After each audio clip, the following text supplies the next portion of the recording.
Welcome to the Love and Victory Show with Val, where we will bring you candid conversation.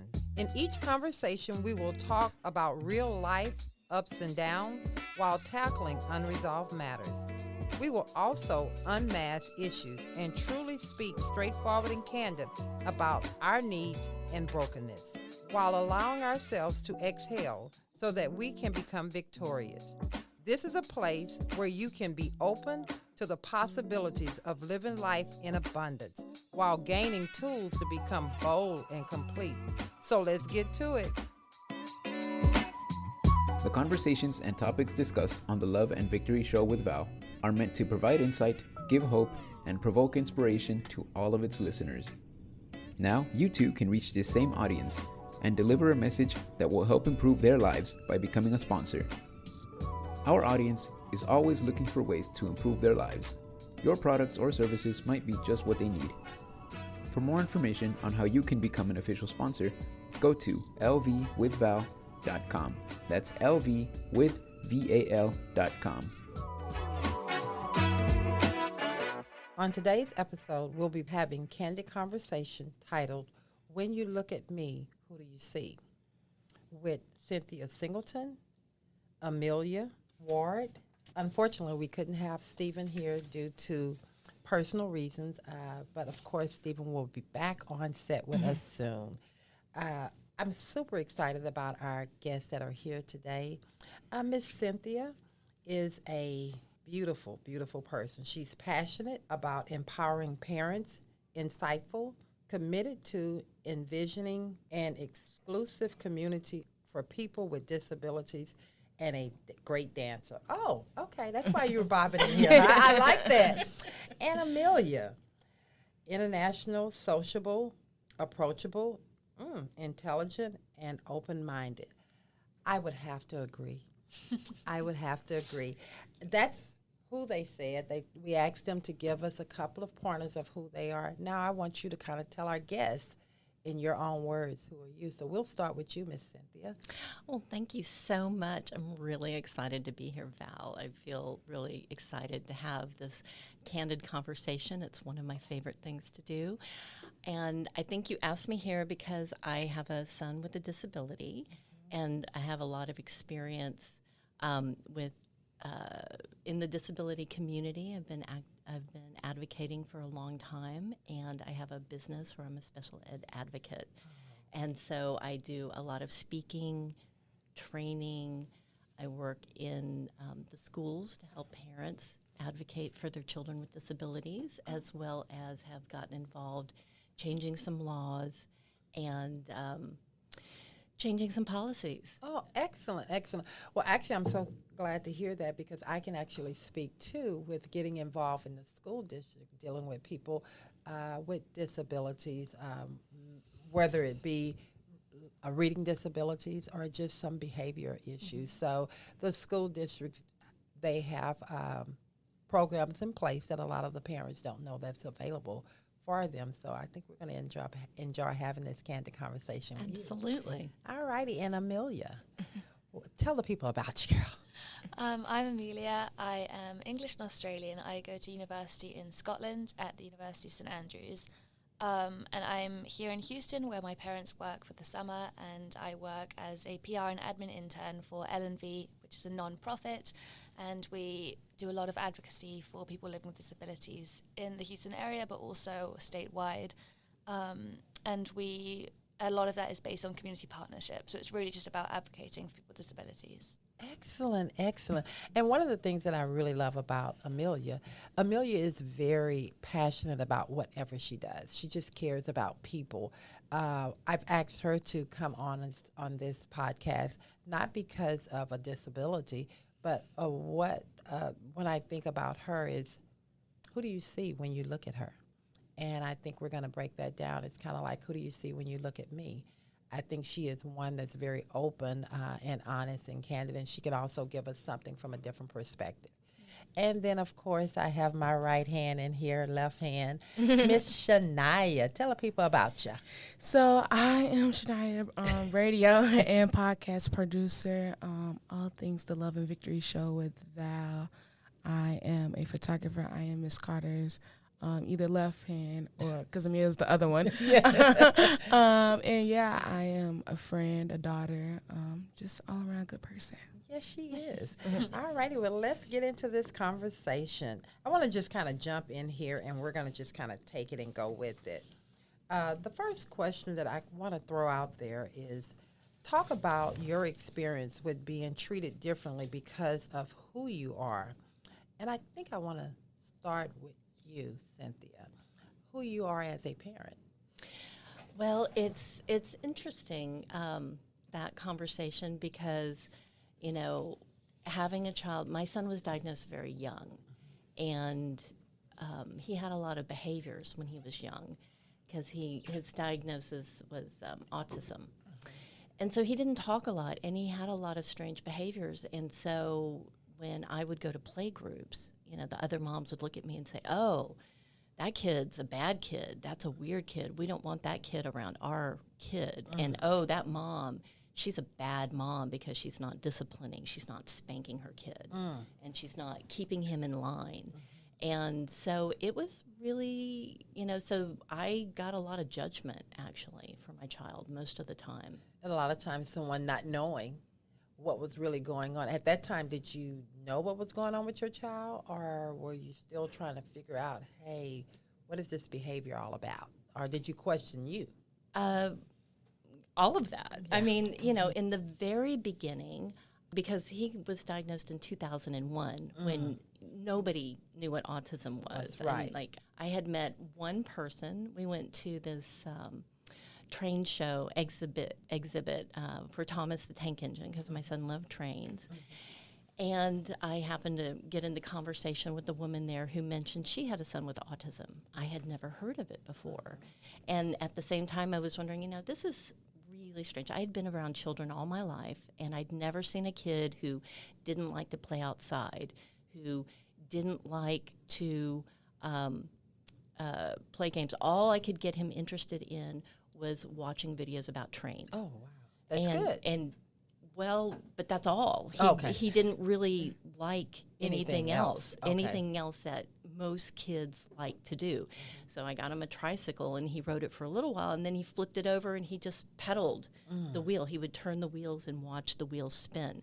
So that was really strange. He didn't want, there were other kids who wanted to play with them, and he would run away from them. If there were ever more than 2 or 3 kids in one place, he didn't want to be there.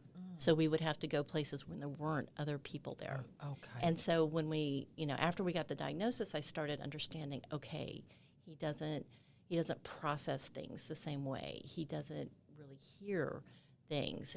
And also understanding that his behavior was his way of communicating because he didn't have language. He didn't know how to say. Yeah, he was uncomfortable. He didn't know how to express that this is different. I'm not seeing this the way you're seeing this. I just don't feel comfortable in this space. Right. Wow. Or even saying basic things like, I'm hungry. Oh, wow. I'm thirsty. I'm cold. I'm tired. He had no language at 3 years old. No language. No language. He really just stopped developing after his 3rd round of vaccinations.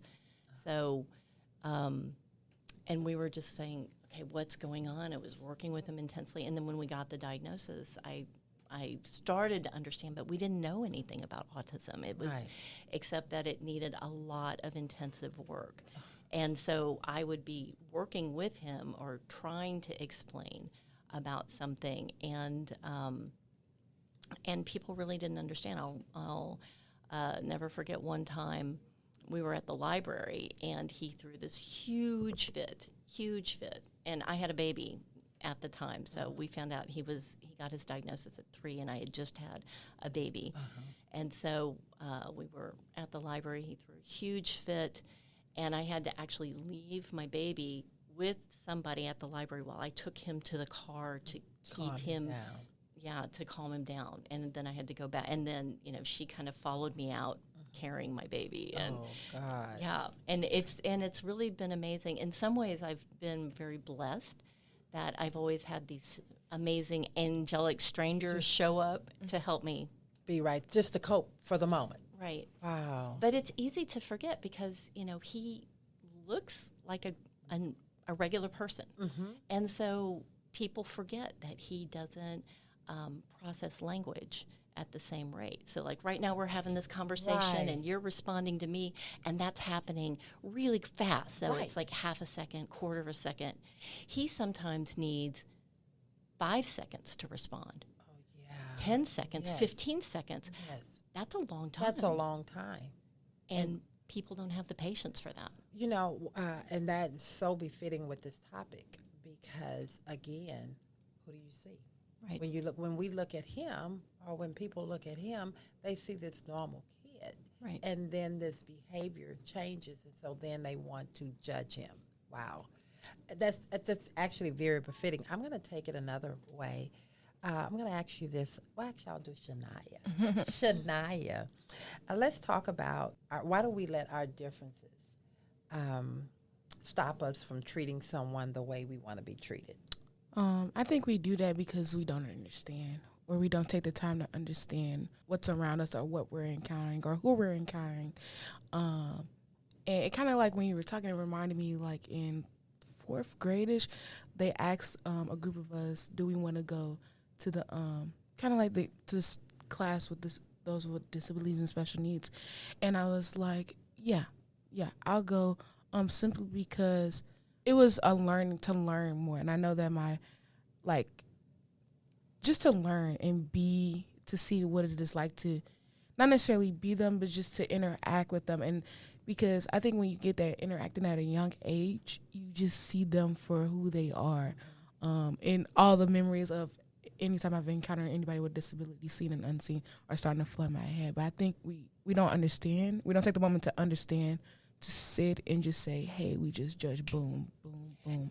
And the reason I'm really wanting to kind of dig into this conversation, because yes, we are talking about that's part of what we're talking about, disability, but I like to talk about just how we see people. Yeah. And how we treat people that don't look like us. Mm-hmm. I'm sitting across from you, Miss Cynthia.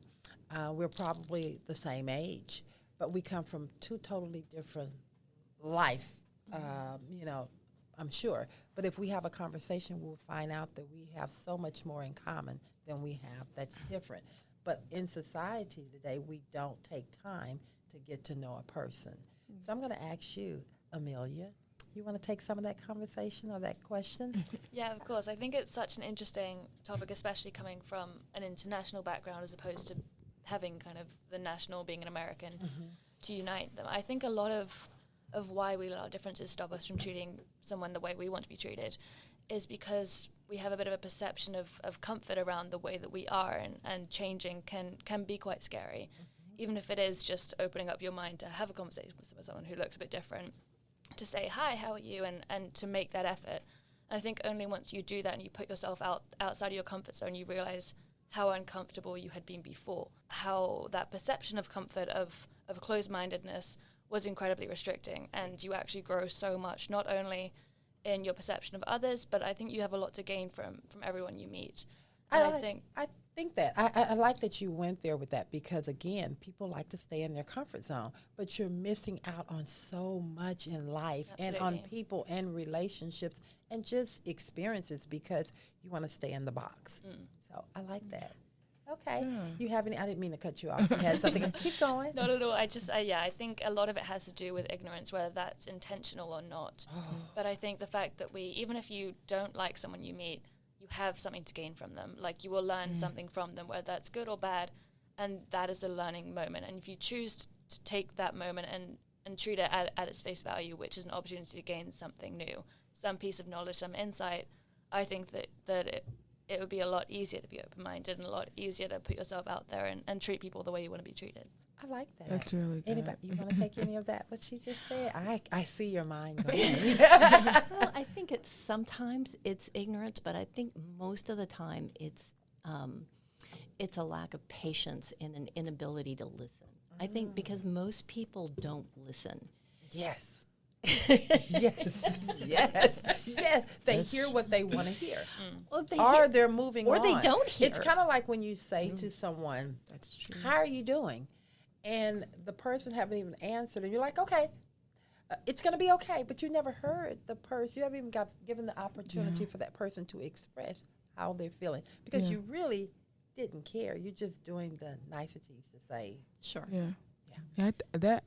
Sorry to cut through. No, but we're like, not cutting. This is conversation, candid conversation. Yeah. That kind of just yesterday I was leaving the office and the janitor lady, she was like, "Hey, how are you doing?" I was like, "I'm good." And then I stopped. I was like, "How are you?" Like, and I stood there for a moment to hear her response. So like those little moments, just like that, really pausing yourself, like, okay, like, because someone, even if it's just passing by, someone thought to open their mouth to say, "How hi." are you?" Yes. And that goes a long way because some Yes. people don't even do that. Yes. So And this has been a really hard year. I think we're coming out of this hard time where people, we Yeah. say social distancing, but it's actually physical distancing. And they've forgotten, just make that eye contact. Yes. Yeah. If you make that simple eye contact, like I was coming out of Costco the other day, and I just, and I just happened, I looked at the woman, and she was, she's doing her thing, and she swiped my checkout ticket, and I said, "Thank you, Anastasia." And she looked up, and she's kind of startled, and she just gave me a real smile. Like, Yeah. and it was super quick. It was like 2 seconds, but it was a real But human connection. You took Yeah. the time to acknowledge her, Right, and yeah. so Yeah. and she probably needed that. Yeah. Yeah. I think a lot of times we don't, this is veering, but like a lot of times we don't address a waiter or someone by the name tag that's on them. And I think we even do that with people. Like sometimes we'll address a person based off their disability or based off what we see and not necessarily who they are, in a sense, like, you're a friend, you're a daughter, like, I see you type of thing. You're more than just sometimes a name tag or the physical appearance that we see, or even maybe the behavior that we're seeing. So yeah. Well, and you're talking about that with people in disabilities. There's this whole debate about how we talk about them. And so this woman came up with something called people first language, so that you don't call somebody handicapped. You say they're a person with a handicap, because they're a person They're first. a person Yeah. first, or even they're a person with a disability. Yeah. And let's not talk about the disability. Don't let that be what you see in that person. How about just get to know Just see that them, person? yeah. So And true. absolutely. And also, all of us are going to have some kind of disability in our lifetime.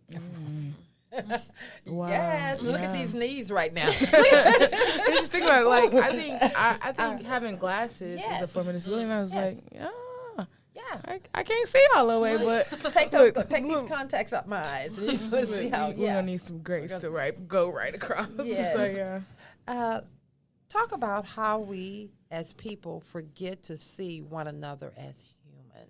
Wow, humans. Yeah, Oh, I'm sorry. come on now. I know. Look, you want to let you. I got because it reminded me for Steve when we did a radio show about life after prison, and we were talking about, and I stated, like, I questioned it where having them reintegrate back into society as if they're like not citizens, or make them them feel like regular citizens. And it was like, who said they wasn't, like just because they did their time and this doesn't make them like not a citizen of America or whatever. They're still a person. They're still a human being. And I think a lot of times, again, it goes back to seeing people and judging them before you get to know them.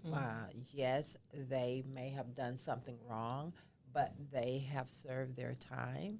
And how about we just acknowledge people for who they are today? Clean slate. You know, we shouldn't have to go back and pull people's past up. Absolutely. You know, yes, when your baby was 3 years old, he had that outburst then, and you had to learn a lot about yourself and him to be able to deal with it. But you can't keep looking at him the way he was at 3. I'm sure he's grown since then. Oh, yeah. You know what I'm saying? He's grown absolutely, Yes. tremendously. And but people still do judge. Yes, A lot. And they judge him to be competent, and they're like, why do you, it's not that when I say competent, they judge him to be typical because it's individual. So they think he can do everything. And they don't understand that he needs a little bit of extra time. There are some limitations. Yeah, and there's some limitations about that. And then he has a hard time about expressing what he needs. Okay. And so that can make it challenging as well. But a lot of times people go from their concept, of what They think somebody something is. Yes. Yeah. Okay, let's dig a little deeper. Let's talk about the phases.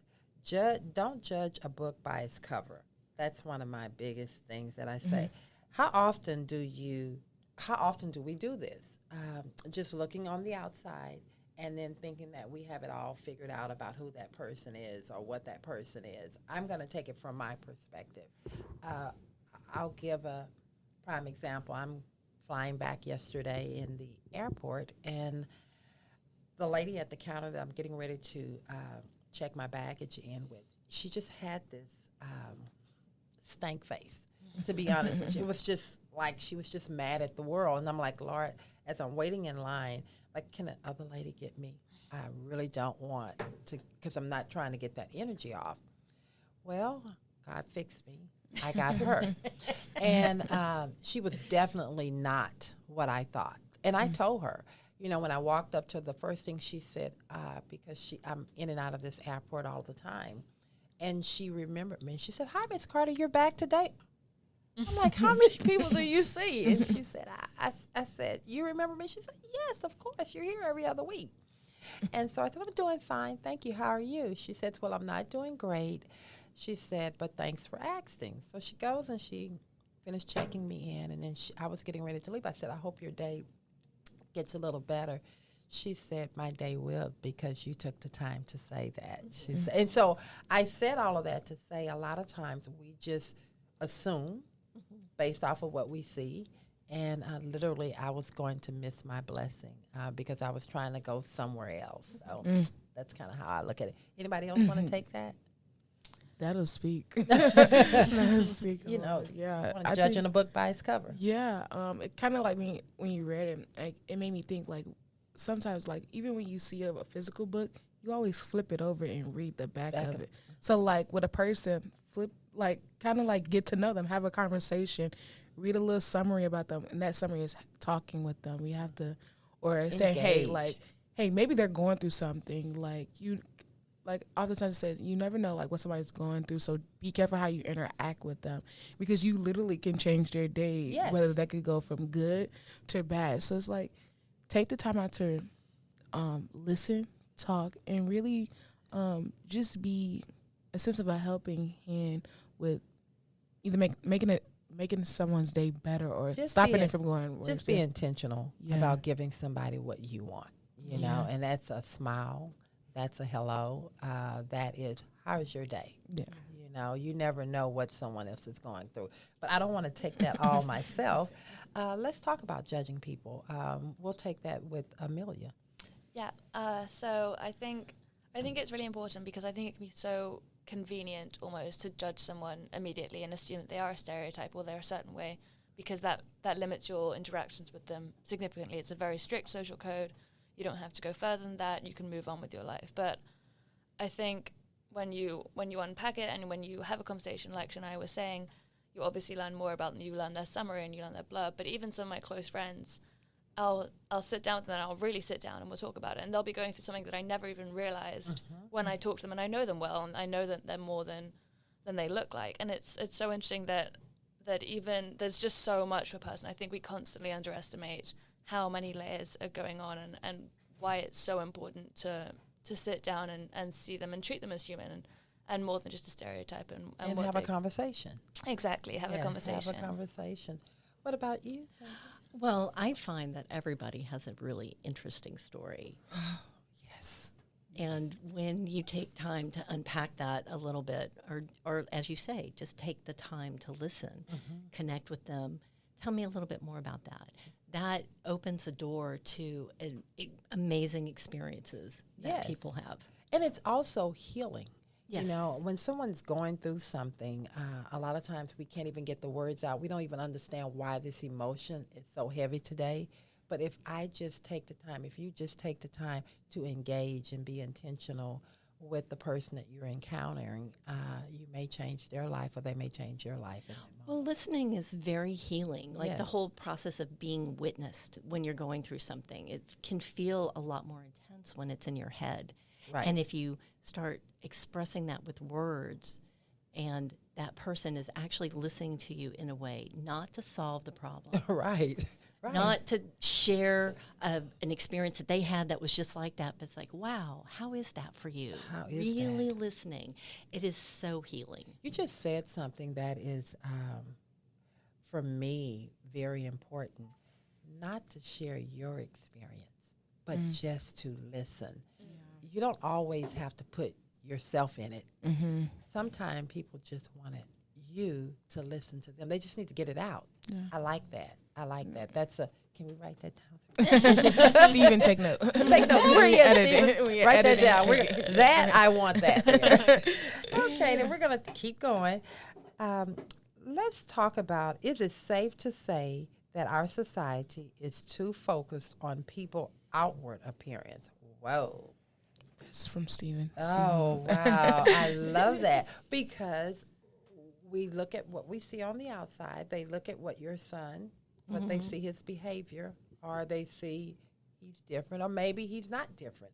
But they look at on the outside, and sometimes people never take the time to get to know the person. You want to elaborate on that, Cynthia? Well, it's like that old saying, the clothes make the person, you know, and I think now that we live in this time of social media, it's even more exaggerated. People going to extreme to create this atmosphere that they're having this amazing life. They got it together. Yeah. Yes. But it's all for the picture. It's just for the picture. And in the behind, they're falling apart. Or they may have PTSD, or they may be having depression, or they may have an eating disorder that they don't want to talk about, or they may be processing some trauma and they just want to put a nice face on top of it. Oh my God.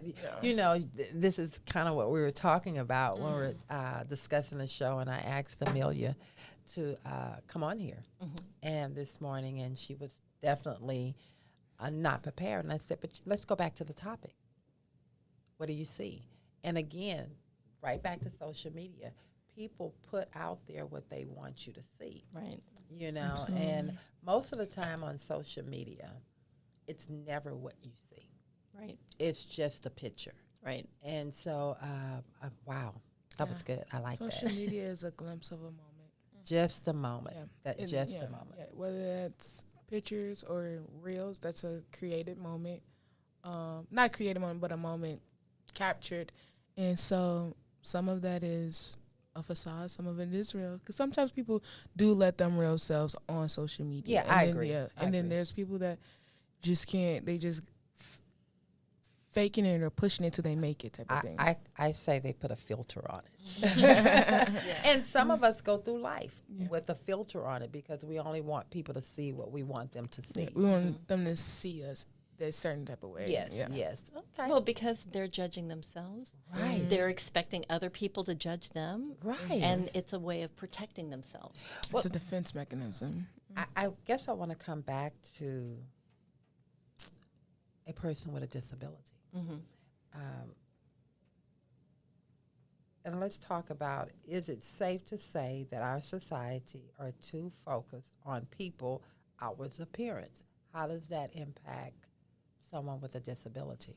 Well, when you've got somebody who has an outward visible disability, there's an automatic assumption of incompetence. So if you see somebody, for example, who is in a motorized wheelchair and they don't have a lot of control over their body, they may be drooling a little bit, you're just going to assume that that person maybe isn't intelligent. Or even if they do, maybe they don't have, like, they don't score high on the test, but you're going to just assume that they don't have anything to offer you. And that's completely judged It is. on the outward appearance. So so anytime people see, somebody who has Down syndrome and they think, oh, well, that person is XYZ, they can't do all these different things. That's why it's so exciting that we see, people with Downs getting into the fashion industry. Right. Yeah. It makes me think, I'm sorry. No. Go ahead? No, it just reminded me of my camper I had. And she was just everything. Like, you couldn't tell her nothing. And she was about 6. And she knows herself. She was honoring herself. Like, just one of my favorite people of all time, because when I encountered her. I didn't encounter her.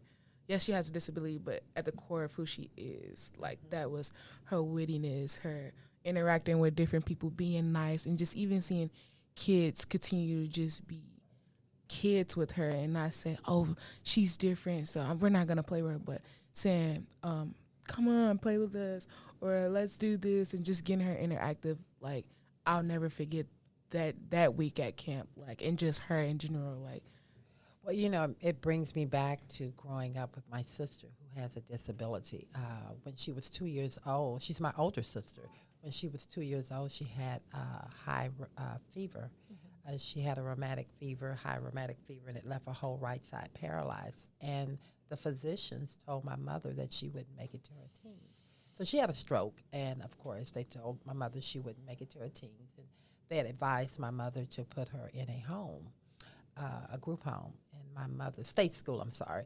And my mother and father refused to do that. Well, my sister is still living. She is doing just fine. But again, one of the things that my mother and father never allowed us to do is treat her differently. You know, she still had to learn to do chores. She still got grounded. We still had to treat her with respect.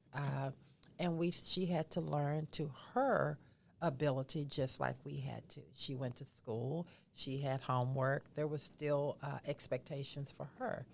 And I think a lot of times if we just stop, putting our expectations or our thoughts on other people, we can see them for who they are, especially people with disabilities. Stephen isn't here. Stephen is one of my strong, highly intelligent, one of my favorite employees here. He has the golden ticket right now. So, Stephen does. Stephen is one of my special ones, but he's blind. And but that has never stopped him. And but that's not who Stephen is. And Stephen has done a remarkable job here. And so I just believe that you just don't look at the outer, get to know the person. No. Well, and I had a friend for a while who was legally blind, but she was a real estate agent and a real estate lawyer, and one of her properties didn't sell, so she turned it into a bed and breakfast and hired a chef. Yes. And she didn't drive, but she managed to find a way to get to all of her showings and her clients, and she said it's because her mom always expected competence. Yes, there is no excuse. That's right. Yeah, so when I see someone with a disability, they're working through it. Right. They're working through it. So I'm going to sit here with all of my ability and then say I can't do something. Something's wrong with that picture, right? Wouldn't you say? Okay, then so we're going to, I know Shania is going to make me take this quick little break. We're going to allow the sponsors to come in, and then we'll be right back in. When you donate to LNV Enterprise Resources, you are helping someone find a job. You are strengthening your community and ultimately doing your part to conserve the planet. LNV offers resources to and for individuals with disabilities to further their education, acquire job skills, and find an employment that is meaningful and impactful, not only for their own lives, but also for the world at large. Visit lverinc.com to donate. The possibilities are endless. Let's explore them together.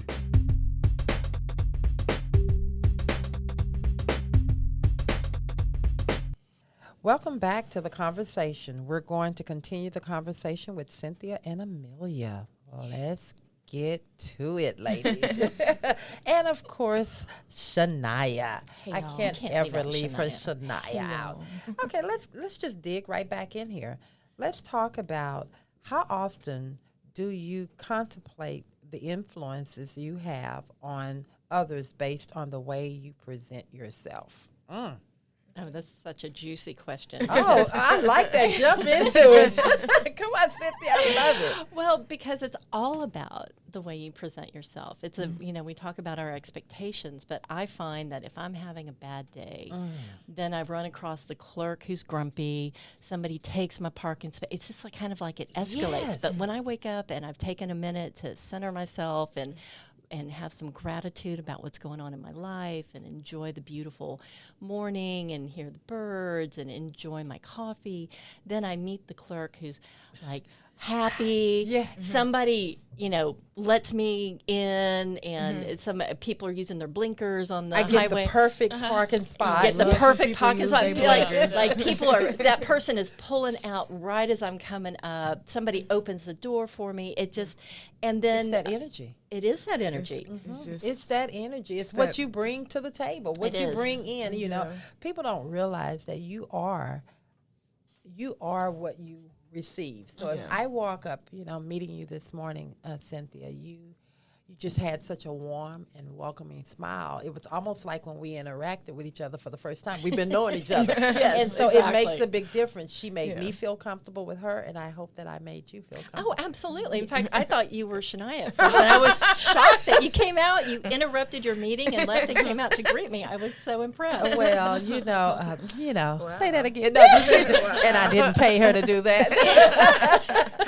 No, I just know that it's when someone takes the time out of their busy schedule to support what you're trying to do. I'm sorry. How hard is it to just make them feel comfortable? It's just like someone coming into my home. I'm going to sit in the back room when someone came in and they knew they were coming to visit me. That's rude. So, All right, Shania, you want some of this question? Let's look at her leaning into it. Oh man, the conversation is just good. It's just so good, and I would say,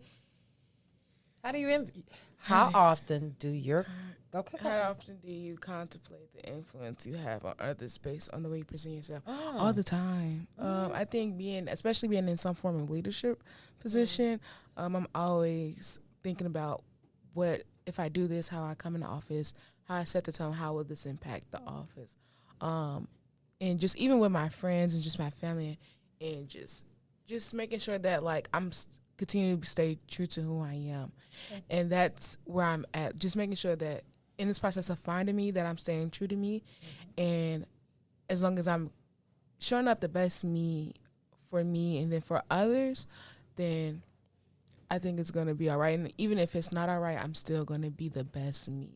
That's what I've learned. Like in school, like in college, I used to be like, today is the day the good Lord has made. I rejoice and be glad in it, and nothing is gonna, no matter what happens, today is still a good day. One day, like my class, I registered, but to the registrar, it looked like I didn't. So they emailed me and was like, you have to register. And I was like, what? I registered. And I was like, and I went to look and I was like, and I barely could get in some of my classes. And I was like, you know what, I'm not going to let this is not going to ruin my day. And I still graduated on time when I needed to graduate. So it's like, it's about how you show up for yourself sometimes. That's like I said, that's who you're left with throughout the whole day. You're left with your thoughts when you go on break or when you go take a nap, whatever. It's still you. So how you show up for yourself is what literally carries you through the day. And sometimes when you encounter those other people and things, that'll help keep you carrying yourself. So, well, do you treat yourself as nicely as you treat your friends? Yeah, Yes. that's the That's important. very It's you, and it even goes back to like, it reminds me of what the Bible and the scripture says. Love your neighbor as yourself, and I think it's hard for us to love our neighbors because we don't love ourselves. That was good. Well, I'm gonna take that to Amelia. Amelia, how often do you contemplate the influence you have on others based off of the way you present yourself? So I think with me, it's something that I always try to do, but it's something that I think everyone could probably do more of. But I would say I do it quite often because to me, personal style is quite important, and the way you present yourself, that's obviously a pretty big aspect of it. And I think there's quite a variety of different ways you can present yourself, but if you get, for me, it's personal style, and the way I dress, the way I look, I like to be open, and I like to be approachable and have kind of a bit of my personality to show out through that. Obviously, in the workplace, it's a bit more difficult. It comes through. But I think it's important to remember that it's a two-way street when it comes to judging people, and the way that someone interprets you, while a lot of the assumptions they carry, that's on them. But you can also do things to make it more open and to make it more of a a conversation without even saying anything. Your body language and the way that you dress and the way you look and remembering to bring that energy, I think that's really important. I'm actually going to take that a little deeper in a little different direction. How do you think being a PR person for someone like myself, as well as 3 brands, how have you influenced, or how does that impact you, or how can you impact that? Just in your attitude. I think if anything, it's a reminder. It's a constant reminder that the way I present myself is such a big influencing factor on everything, because I'm an extension of the brand now that I'm part of it. I'm in PR, and remembering that I do need to have a smile on my face. I need to greet everyone I see. I need to be warm, and it's something that I would like to do anyway, but it's something that I still intentionally need to choose to do. And being PR has really helped me remember to be switched on and to say, good morning, how are you? How are you doing? Well, I think, and the reason I threw that question at you, because you do it so well. And so she is. And I thought that was just part of her personality, even when I chose her for this position, because putting someone in as a PR person and your administrative assistant, they are the first person that someone talks to or see that's representing you. So if she was a person that was not conscious of that, or if she was just kind of fumbling all over the place, then guess what? That's how they're going to view me, and that's how they're going to view the brand. So just wanted to see about that. Okay, tell us the best way to accommodate people with that have disabilities. I'm going to take that to you, Miss Cynthia. Well, when, you just go from them being a person, treating them as a person. Like, where are they in that moment? Just talking to them, listening to them, being with them. And then it's, and don't always assume that they need something. And don't, I like that. And don't just step in to save them or offer help. Ask if they need help. Because I think, I've heard this from people who use wheelchairs to get around. They get really annoyed when people just assume that they want to be pushed somewhere without asking. Because in most cases, they're already dealing with this, so they don't need you to reiterate their shortcomings. Yeah. Or I hate to even use the word shortcomings, or what you perceived as a shortcoming. Or their difficulties. Or their difficulties. Well, and I will say the biggest thing that comes up for most, that I hear most parents talk about when I'm in these different parent groups, is that they're really struggling for their young adults to find friends. They don't have any friends, and it's, how can I make a friend? How can I facilitate my young adult, my teenager with a disability, finding a friend, having a friend? So I love what Shania was saying about going into the class and just, encouraging that people and being inclusive. Yeah. Yes. Because, I like that. we need to figure out ways to be inclusive, because they bring, people with disabilities bring in a unique view. They did. They did. Wow. And it's another side of diversity. Wow. It really is. If we want to talk about diversity. Let's just be honest there. I like that. Well, take it there. Let's go. We're already there. I love it. Yes. Yeah. It's the truth. Yeah, having those campers in a part of the group, it made a difference. Honestly, she's so, sorry to say her name, but the camper, she was so witty. And we would take a group picture at the end of camp, and she's literally sitting there looking at us and everyone's like this, and it's just it's her. She understood we were taking a picture, but She had her own personality, her own her own, and everything about her, she's just amazing. And even with those kids in 4th grade, just being their friends, and looking forward to the next day to go back to the class and just be with them and and kind of and learn with them and all that type of stuff. It was just really good, and I'm really grateful that I said yes, even as a kid, to say, yeah, I want to go do that. Yeah, I want to be with them. I want to go learn. I want to experience, because that's my big thing, is learning how to accommodate. Even with Steven, making sure I'm using the right language, making sure that I'm not being insensitive or anything, because he is a person. I want to honor him. I want to make sure that he is comfortable. I never want to put anybody in an uncomfortable position. Well, I think one of the things that is so important that we do here very well as a team, we don't see a disability.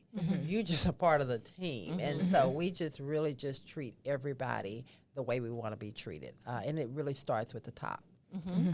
For me, it's personal. I think that we have to treat all people with respect, and we have to see things differently, not just through our own closed way of thinking. We have to see people for who they are and treat people with respect. Well, and you got that young growing up as a sibling. Yes, I did. You know, I have to say, I think siblings of people with disability are some of the most compassionate, caring, supportive people I've run across. And so it's really interesting to me that our schools do not have more programs to support this inclusion, or that it's very, very limited, because every school that we go to, or if you look on the mission statement on the website, the mission is often, okay, we're gonna teach citizenship. Well, I tell you, putting typical kids and kids with disabilities together in a way where they're helping them is one of the best ways to teach citizenship out there. But most schools, unfortunately, like to pull them out. And you're really not helping them or the other kids to really make them feel like they're a part of, or help them to understand what is good behavior, what's inappropriate behavior, how to act around in normal settings. Because really, to be honest with you, let me back up on this, because it is personal.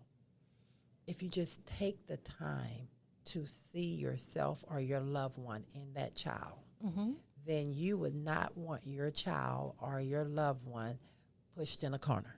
That's right. And that's a lot of times what people tend to do in the schools. They want to put them in a corner, then they want to go teach them in the corner, and then they want to say they've done what they could to make this kid whole. Most of the time, that kid is not thriving over in that corner, because you've pulled them away from just a normal socialization that they need. You want to talk on that, Cynthia? Well, it's a really complicated issue because each child's needs are so different. And so a lot of, like, if you have, a lot of kids may be overwhelmed in a general ed classroom with all of those people. And so they do need to be in smaller classrooms. But there is definitely a way that the schools could create general ed, where kids are doing the general ed curriculum with smaller class sizes. Well, that's exactly what I'm speaking of.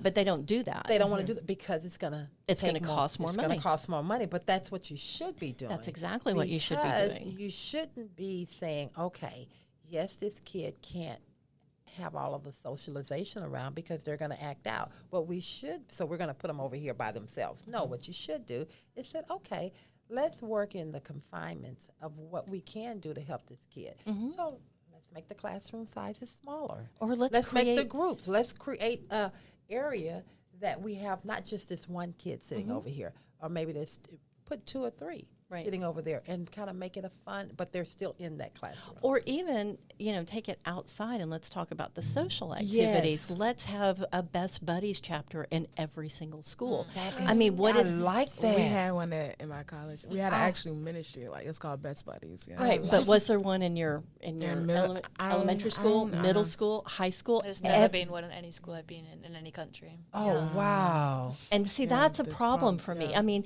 we live in a time where autism, and autism is personal to me because of my son, but autism is 1 out of 59 kids. So that means every school is going to have at least 100 or so kids in the spectrum. That means these kids have issues socializing. That means they need social support. Where are the social clubs? Where are they? Where are they? Wow. Yeah, that's really true. And there are models that are researched, that are successful, and the benefits go both ways. Like Shania was talking about, the benefits go both ways. Yeah. Cynthia, I think you're the person to make that happen. We're standing behind you. Hey, we're going right with you. You like are you built the bike, so that's right. We are there with you. Wow, this has been great conversation. I really hate to cut this off, but I'm really not cutting it off. We're actually getting started here. I want Cynthia to tell us a little bit about what she's doing, what she has going on, and tell us about your organization. Go ahead, Cynthia. Sure. Well, my organization is Advocate Well, and I have I'm primarily doing special ed advocacy, and so I do that in two ways. I work directly with families, and I go to meetings with them, or I coach parents, or I review their paperwork. And then, because parents have this idea that they, are going to get everything they need from the school, and they don't understand that those meetings with the schools are actually contract negotiations. Yes. That IEP is a contract. It's a legally binding contract. And just like you wouldn't go to negotiate your house contract or the sale of your home without somebody helping you, you really shouldn't go into those meetings without somebody giving you an opinion or at least educating yourself. Because the school is there to protect them. Yeah. Yeah. And so you need to understand when you're, because when you go in that meeting, everyone around there is well educated on special services, but you. Well, see, the parent, and this is where I love to empower parents because, and this is why I've developed my course called the Empowered Parent Advocate Boot Camp. And because the law is actually very strong on the side of parent advocates because the parents are there as the expert in their child. Yes, that the teacher knows about, special curriculum. Yes, the administrator knows about the programs and the funding. And yes, the chair knows about the staffing and all that stuff, but you are there to speak for what your child can do and see if this has been effective. You carry the history of your child. A lot of times people will show up to be specialists in their things, but they may never have met that child before, and they're talking about what program that child needs to be in. A lot of times people don't even read the evaluations about the child. It's it's presented, and then it's forgotten about. And it's because parents don't understand their rights and they don't understand the process. Right. And the process is very powerful. And when you are willing to take your seat at the table, learn how to listen to what they're offering, learn how to really speak and understand how to articulate what your child's needs are. And don't be afraid to ask questions, and don't be afraid to say no. I don't agree with this. That's right. Yeah. And you don't have to agree with the evaluations, you don't have to agree with the placement or anything else, and have that conversation, yes. that candid conversation with the school. That's right. And and understand that you have a lot of the law has your back. It has a your lot of the times when you understand the process. And so I do a lot of work in that area. I train in various places. And then I'm in the process of pivoting to develop some coaching programs where I'm working a lot with new families or families who have newly developed or newly diagnosed kids with autism. And then I'm also looking at helping parents develop transition plans too. Okay. Because it seems like that's a big time in their life when they're looking at, okay, wow, we did the school thing, we're kind of used to comfortable how school's going, but oh my gosh, the big cliff of school ending. And then now realize. And getting into the world adulthood. of adult services and programs, and what do I do? Oh, wow. Because how could they find you? So I have a website. It's www.advocate-well.com. Okay. Because I believe that when you are advocating well, that you make yourself well and everybody around you, your kids better, you're better, things flow better. Wonderful, wonderful. I have to agree. I think that, Cynthia, you are going to be the one that is going to change and make things possible and better for our kids. I'm just so happy that you're on here. Amelia, tell me what you thought about this podcast that you were thrust upon today. Did you have a good time? Tell us about it. I absolutely loved it. I think it's so fascinating to learn about disability advocacy from as many angles as possible because it's something that's so wide. Obviously, it's mental, it's physical, it's visible, it's invisible. And learning all the dimensions and the aspects it covers, and having a talk with Cynthia, which is such a fascinating woman and such an interesting life story. And the way it intersects with L&V Enterprise Resources Incorporated. I think it's so interesting to see the different angles. So I love being part of it. Well, thank you. And Miss Shania, I can't end without you. It was great. I'm just so honored to be in the conversation and just learn and just get to talk with Miss Cynthia and you, Miss Carter, and Amelia. It was just everything. Literally. Once again, I have enjoyed this podcast. And until next time, we'll be back. Thank you. Thank you so much. That was good.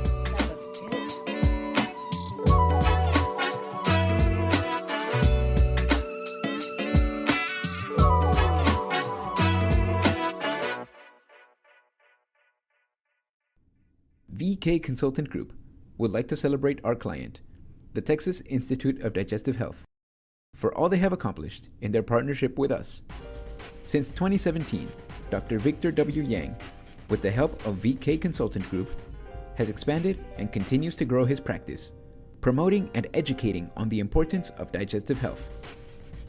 We would like to sincerely thank Dr. Yang for his 30-plus years of practice and for allowing us to help him make an impact on the lives of so many people across Texas. To learn more about how VK Consultant Group can help you grow, visit vkconsultantgroup.com or call 713-893-7401. That's vkconsultantgroup.com or 713-893-7401. VK Consultant Group. We are dedicated to helping you achieve maximum success in your medical practice.